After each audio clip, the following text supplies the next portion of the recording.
반갑습니다. 장만비입니다. 이 구도로 촬영을 하는 게 백플립 때 이후로 처음인 것 같은데 진짜 오랜만이네요. 그동안 좀 이제 개인 사업도 시작하고 이러느냐고 정신이 없었어요. 그래서 저번 시즌 같은 경우에도 스키장을 가기는 갔는데 영상 편집을 할 시간이 별로 없더라고요. 이번 시즌에는 조금 무게를 좀 실어볼까 하는 마음으로 이번 컨텐츠를 기획하게 됐습니다. 일단 빨리 하남으로 달려가 보도록 하겠습니다. But what you gonna do for it? How you gonna move for it? What you gonna be? And do you believe you can do anything? But what you gonna do for it? How you gonna move for it? What you gonna be?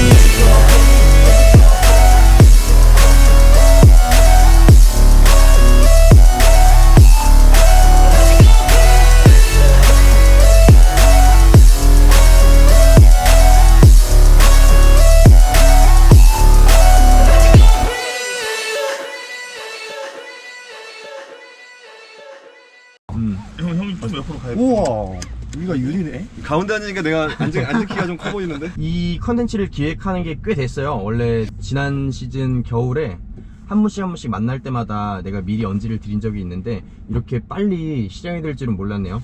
담당하고 계시는 커뮤니티나 단톡방들이 조금 더 활성화가 많이 됐고, 근데 그 중심에 이 세 분들이 있다는 건 아마 모두 다 인정하는 부분일 거예요. 우선 이분들에 대해서 소개를 좀 해드리자면은 인라인 스키 톰슨 스케이트를 대표하는 네임드 유저고, 실력도 실력인데 상당히 오랜 시간 동안 각자의 장비를 정말 애정을 가지고 홍보를 해주신 분들로서 이 장비를 타는 분들은 대부분 이분들의 영상을 보고 입문을 하고 계십니다.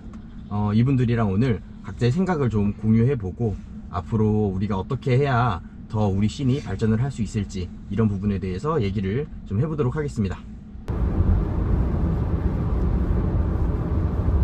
지금부터 드릴 질문들은 제가 준비를 한 질문들이 아니라 이 커뮤니티 내에서 초보자분들, 여러분들에게 이제 개인적으로 궁금한 게 많은 분들이 질문을 해주신 거를 제가 딱 모아서 준비를 해봤어요. 아무래도 이게 실제 이용하시는 분들의 질문이다 보니까 여러분들의 답변이 이분들한테 정말 큰 도움이 될 것 같아요. 그래서 조금 성심성의껏 대답을 해주시면 감사하겠습니다. 알겠습니다. 네. 처음 이제 딱 입문을 했을 때 어느 정도나 타야지 그래도 좀 잘 탄다는 느낌이 들 수 있는지. 제 생각에는 연습량이 많을수록 빨리 늘어난다고 생각을 하거든요. 그래서 제가 생각할 때는 최소 일주일에 2번 이상. 일주일에 근데 2번 그거를 이상. 그래도 어느 정도 탄다, 내가 원하는 대로 탈 수 있다라고 할 정도면 그래도 2시즌은 타야 되지 않나 그렇게 생각을 해요. 네. 일주일에 2번씩 2시즌 네. 정도. 네네네.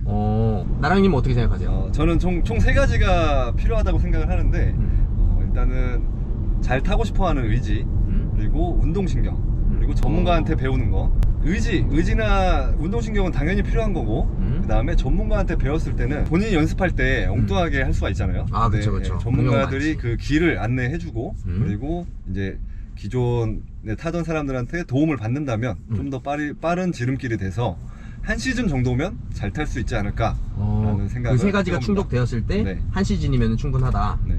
저는 시즌 시작하면은 시작할 때부터 숙소를 잡아놓고 거의 폐장날까지 있잖아요. 네. 이제 풀상주 기점으로 한 2시즌에서 3시즌 타야지 좀 잘 타지 않나 싶긴 하고. 근데 이게 저는 풀상주 기준 주 몇 회? 풀상주가 매일? 주 7일이에요. 네. 저는 칩 아니야? 시장에 대한 경험 없이 이제 입문하신 분들이 있는 반면에 실제로 이제 슬로프 위에서 이제 스키나 보드를 타시다가 우리 모습을 보고 호기심이 생겨가지고 이제 입문하시는 분들이 또 계시단 말이에요. 이분들한테 드릴 수 있는 팁이 있다면? 스키는 오히려 조금 더 접근이 쉽기는 해요. 타는 베이스가 비슷하기 때문에 잘 타시는 분들도 있지만 그래도 조금 어려워하시는 분들도 간혹 있으세요. 그런 분들은 좀 이제 경력이 오래된 전문가들한테 좀 더 포인트 레슨 한 30분에서 1시간 정도만 받아도 충분히 잘 타실 수 있을 거라 생각을 해요. 저는 지금까지 한 2,000명 정도를 입문 강습을 하면서 스키나 보드 타시는 분들이 굉장히 많았어요. 근데 그분들이 처음에 탈 때 어색하니까 본인 장비로 돌아가는 경우가 굉장히 많더라고요. 그래서 다른 장비를 타시는 분들은 네. 내가 이것도 못해 라는 이런 의지를 가지고 한 1시간 정도만 적응을 하신다면 지금까지 타시던 슬로프 경험이 있기 때문에 다른 사람들보다 훨씬 더 쉽게 인라인 스키를 즐길 수 있다고 생각합니다. 저희가 타는 건 아무래도 앞뒤가 짧으니까 네. 그 이존할 그 길이가 아예 없잖아요. 음. 그럼 이제 조금만 뒤로 가도 넘어지고 앞으로 가도 넘어지니까 되게 어려워하시더라고요. 오히려 그 처음 타시는 분들보다 되게 장비가 예민하기도 하고, 저는 차라리 배우고 타는 게 좀 더 좋지 않나 싶긴 해요. 그러니까 세 분 다 공통적인 의견이긴 하네요. 그러니까 전문가한테 간단하게라도 배워두면은 조금 더 진입이 쉽다. 네. 그 말씀이신 거죠? 음. 각자 장비를 타면서 넘어졌을 때나 뭐 이럴 때 내 몸을 보호할 수 있을 만한 그런 자세가 있다면은 좀 알려주세요. 저희 스노우스케이트 기본 자세가 있긴 있어요. 이게 후경에 중심을 많이 주다 보니까 좀 무릎을 낮추고 자세를 많이 낮춰서 타는 스타일이에요. 저는 그 기본 자세가 일단 제일 중요하다고 생각을 해요. 예를 들어서 내가 앞으로밖에 탈 줄 모르는데 뒤가 나왔다 라고 하면 무조건 넘어지겠죠. 뒤로 기본기 안 돼 있기 때문에. 그렇죠. 뭐 앞이고 뒤고 뭐 어떤 자세에서든 기본기가 탄탄하다면 안전하고 즐겁게 인라인 스키의 트릭을 연습할 수 있고 즐길 수 있을 것 같습니다. 저도 아쿠마 형님이랑 되게 비슷한 생각인데, 뭐 고석이든 저석이든 무게중심이 낮아야지 다리 힘도 전달이 잘 되고 컨트롤도 잘 된다. 저는 무게중심이 낮아야 된다 생각해요. 우리가 스키를 탈 수 있는 기간이 사실 그렇게 길진 않잖아요. 짧으면 2달, 길면 3달. 요 기간을 제외한 나머지는 스키장을 갈 수 없는 기간이기 때문에 어쩔 수 없이 이제 비시즌 훈련으로 돌입을 하게 되는데, 다들 어떤 식으로 훈련을 하고 계신지 궁금합니다. 첫 번째로 하는 거는 일단 저는 인라인 스케이트를 좀 타고요. 여기 앞에 계신 우리 반비님하고 같이 좀 많이 타는데, 인라인 스케이트 종류가 여러 개예요. 저희가 예전에는 한참 이제 묘기를 부리기 위한 연습을 하기 위해서 어그레이시브라는 약간 묘기용 인라인을 좀 열심히 탔었고요. 지금 또 저랑 반비님이랑 타고 있는 인라인이 이제 위자드 스케이팅이라는 게 있는데, 개인적으로 저는 위자드 스케이팅 조금 더 재밌더라고요. 그 외에는 사실 이제 운동을 해야 되는데 사실 너무 귀찮아가지고 운동을 잘 못하고 있어요. 일단 주된 훈련의 가장 베이스는 인라인 스케이트다. 그쵸. 그거 말고 따로 이제 뭐 영상들 보면서 이미지 트레이닝도 하고. 그거 이미지 트레이닝이 되게 진짜 중요한 중요해요. 것 같아요. 저도 인스타그램에 보면은 진짜 많이 저장을 해놓거든요. 그리고 나서 요거를 계속 머릿속에 시뮬레이션을 해보다가 시즌이 되면은 요 동작을 해봐야지, 맞아요. 요 동작을 해봐야지, 요런 게 굉장히 많아요. 실제로 그러면서 실력도 많이 는 것 같고. 맞아요. 진짜 중요합니다. 저는 피겨 스케이트 그리고 마샬 아츠 그리고 여러분들 타는 인라인 스케이트도 항상 전문가를 만나서 배우고 열심히 노력하는 중입니다. 지금 전문가분들한테 배운다고 말씀을 해주셨는데, 사실 본인도 인라인 스키에서는 전문가잖아요. 네. 다른 전문가분들을 만나서 배우기 시작하면 다시 이제 초보로 돌아가는 거잖아요. 네. 근데 그분들이 느끼기에 네. 나랑님은 일반 초보분들이랑 다르다고 바로 느껴지시나요, 그분들은? 그 아무래도 인라인 스키에 필요한 기술들을 배우는 거라 아무래도 초반 적응은 빠르지만 네. 심화 과정으로 갔을 때 아, 그때는 어렵습니다. 어렵고 근데 그걸 극복하고 또 내 걸로 만들어야 또 인라인 스키에 접목시키지 않겠습니까? 날다람쥐님은 비시즌에 어떻게 보내고 계세요? 이제 제가 2년 전에 한번 수술을 했잖아요. 그러다 보니까 다리도 많이 부실해지고 하니까 재활을 하고 나서 첫 시즌 들어갔는데 처음에 되게 불안정했어요. 여기 다림이 안 들어가네 하면서 계속 털리고 라이딩도 불안정하고, 그러다가 근육이 조금 더 붙으면서 오히려 수술을 하기 전보다 잘 타지더라고요. 그래서 제가 느낀 거는 기본 베이스랑 피지컬이 조금 어느 정도 받쳐줘야지 타기가 좋구나 해서 살도 빼고 다리 근력 더 키우니까 더 타기 수월해지는 거예요. 그로부터는 시즌마다 헬스를 좀 많이 하고 있어요. 근력도 근력인데 몸무게 전 되게 중요하다 생각하거든요. 살이 찌니까 무릎이랑 발목이 되게 무리가 많이 가거든요. 덜 힘들어요, 확실히. 본인이 이제 메인으로 다니는 스키장들이 있잖아요. 네. 그 메인 베이스의 스키장을 선택하게 된 계기가 있다면? 제가 남양주에 살고 있었고, 남양주에서 가까운 데가 강촌이었고, 그때 당시 강촌이 좀 저렴했고, 어쩌다가 이제 한번 딱 곤지암을 가게 됐는데 너무 좋은 거예요. 이게 너무 가깝고, 물론 강원권 스키장만큼은 아니지만 평균적으로 좋다고 생각을 하기 때문에, 그러다 보니까 이제 저는 가까운 거리 때문에 선택을 하게 된 것 같아요. 곤지암 리조트 같은 경우에 이제 굉장히 악명이 자자하잖아요. 돈지암 하면서 맞아. 시즌권만 해도 저렴한 데에 비하면은 2배에서 거의 3배 가까이 비싼 가격이란 말이에요. 맞아요. 그럼에도 불구하고 다니는 이유는 뭐 뭐 톨비라든지 기름값이라든지 이런 거에 대해서 정말 압도적으로 좀 아낄 수가 있어가지고 돈보다 이제 더 우선시 되는 게 시간이죠. 시간. 저 같은 경우는 이제 집이 곤지암이라 곤지암 옆에 저한테는 선택권이 없었어요. 그냥 무조건 여기 가야 돼. 딴 데를 가면 오히려 손해야. 저는 최초에 지산 리조트를 다니면서 시즌권 끊고 다녔는데 네. 지산에는 줄이 엄청나게 길었었어요. 근데 이제 곤지암에 인라인스키 유저가 있어서 와봐라 해서 왔는데 바로바로 타는 거예요.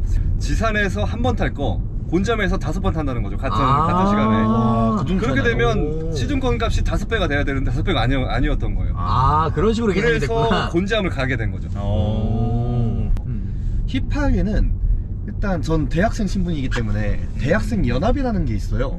이제 스키 쪽은 용평에서 활동하고 이제 스노보드는 힙하게서 활동하고 있는데 그 대학생 연합을 하면은 이제 저는 방이 35만 원밖에 안 됐거든요. 시즌 한 달? 상주가 와. 풀 상주가 35만 원. 할만하네. 그거. 그러니까 할만하다. 가격이 진짜 너무 좋은 거예요. 저는 어차피 서울 갈 일도 없고 4달 동안 숙박비 35만 원이다. 와. 네. 흰스파크가 시즌까지 44만 원인데 학생은 28만 원이거든요. 그래서 애초에 가격이 먹고 들어가니까 메리트가 있는 거죠. 좋다. 오, 졸업하면 안 되겠다. 저 휴학 계속하려고요. 이제. 근데 그걸 방지해서 30살까지만 활동할 수 있게 제한이 있습니다. 그래도 대학생 나이가 연합인데 30살까지면은 그렇지. 아직 여유 있네. 와. 그게 좀 궁금해요. 저 같은 경우가 지금 해당되는데 저는 슬럼프가 사실 지금이거든요. 이게 계속 타다가 어느 순간 보니까 제가 나이를 먹어버렸더라고요. 그래가지고 뭔가 체력적으로도 좀 힘들 때가 있고 그리고 원래 되던 동작이 좀 이렇게 망설여지는 때가 있고 겁이 날 때가 되게 많아요. 그래서 다른 분들도 되게 슬럼프가 오기는 하시는지 혹은 이제 슬럼프가 닥쳤을 때 어떤 방식으로 헤쳐나가시는지 저 그게 너무 궁금하거든요.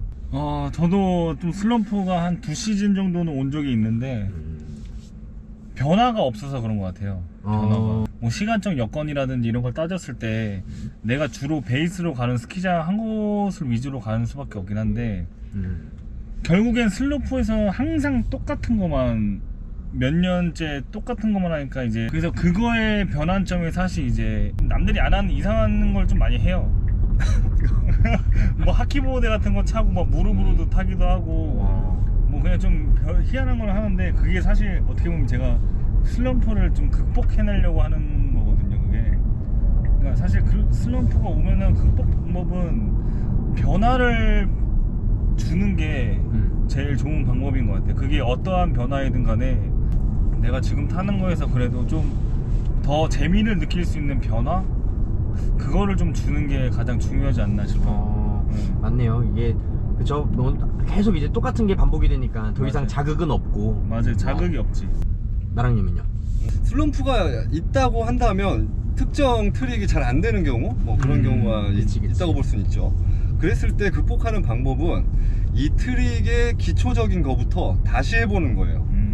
앞에 거부터 다시 하다 보면 결국에는 다시 완성이 되는 그렇게 극복을 하고 있어요.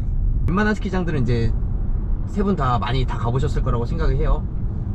그 중에서 이제 가장 추천하고 싶은 스키장이 있다면? 그러면 저는 용평 스키장을 조금 더 추천할 것 같아요.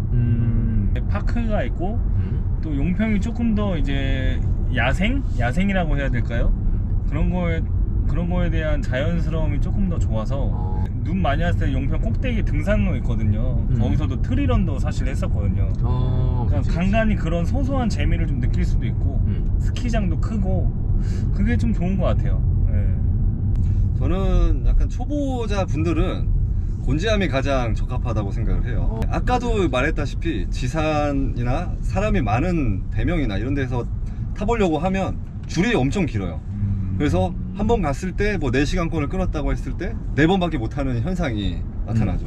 근데 곤지암에 갔을 때는 내 마음껏 내 다리가 다 풀릴 때까지 타고 올 수 있다는 장점이 있죠. 그리고 우리의 유저들이 곤지암에 가장 많아요.